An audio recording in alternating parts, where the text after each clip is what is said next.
Hi everyone, this is Cassandra. This channel is supposed to talk about investment, but today I'm going to talk about Shanghai and Shanghai's lockdown. Shanghai is my hometown. I grew up here, I live here, and right now I'm locked down at home. You may have already read a lot of news about food scarcity, etc., but I assure you, 99% of people are not starving. I would say it's a downgrade of life quality and very limited diversity because of logistic problem. What I want to say is about people's spirit during lockdown. Common people's growing mistrust of government, awakening of people's consciousness of civil society, and increasing volunteering activities to defend ourselves. In April the 15th, a representative of National People's Congress in one of the districts in Shanghai issued an open letter to question the current antivirus policy of government. This is quite rare in China. In this letter, he said, during April the 1st to April the 13th, there were 16 PCR tests and 6 antigen tests in the community, but positive cases rose from 14 to 49.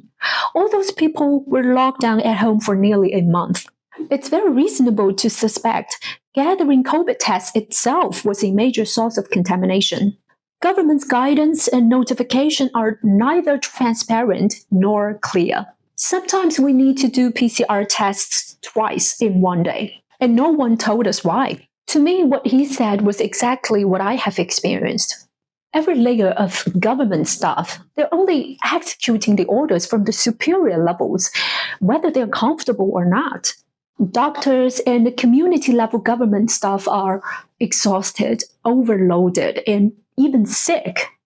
In Shanghai, except the small elite circle, including international citizens and multinational senior expats, etc., most of local Chinese people used to strongly support zero-case policy. It became increasingly clear that zero-case policy is not compatible with the nature of Omicron. Local people who didn't pay much attention to politics or political decision-making procedure now started to think if it's really effective with so huge economic loss. In China, when articles criticizing government's policies are posted, they may get deleted or cleaned very soon. It's not unusual, but this time people get anxious and furious when they see honest people being muted. One article gets deleted today, more emerge tomorrow. Last night, China's godfather of rock music, Cui Jian, held a concert in Beijing. He's already 60 years old, but still a symbol of freedom and courage. During this very special lockdown period, people's emotions suppressed for so long were ignited by Cui's passionate singing.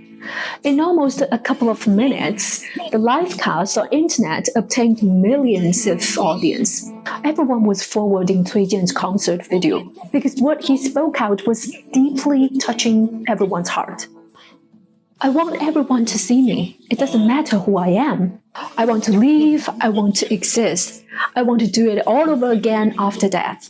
I will never turn around. I will let the wind cut my head. These are powerful words for sure, but I don't think it's an anger towards anyone or any organization.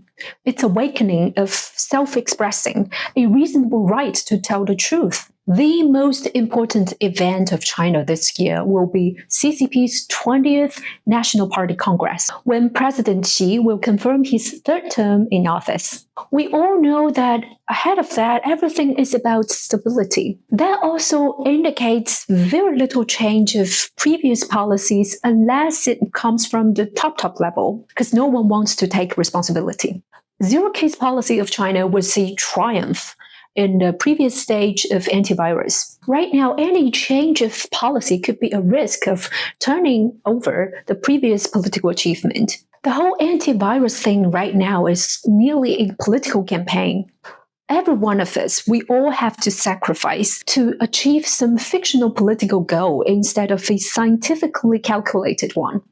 Shanghai used to be the most open and international city of China mainland, but such mentality of exceptionality seems so naive under the centralized governance system.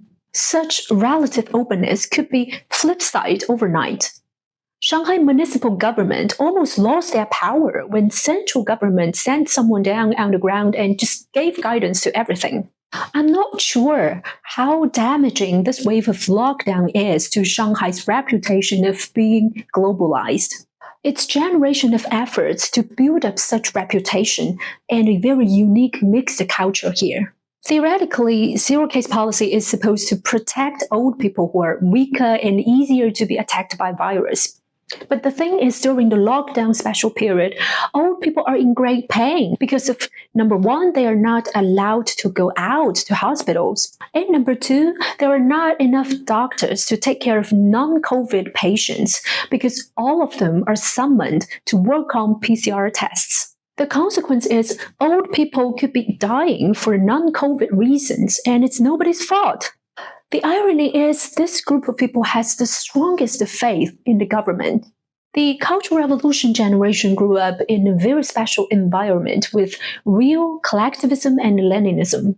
They always accept and obey.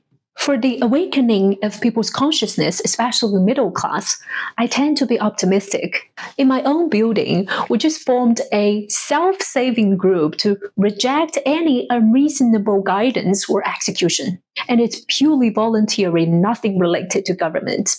People are actually less scared by positive cases and even volunteered to help COVID patients. I do hope this lockdown in Shanghai, as unarguably a bad thing happened, could be a trigger for a better life.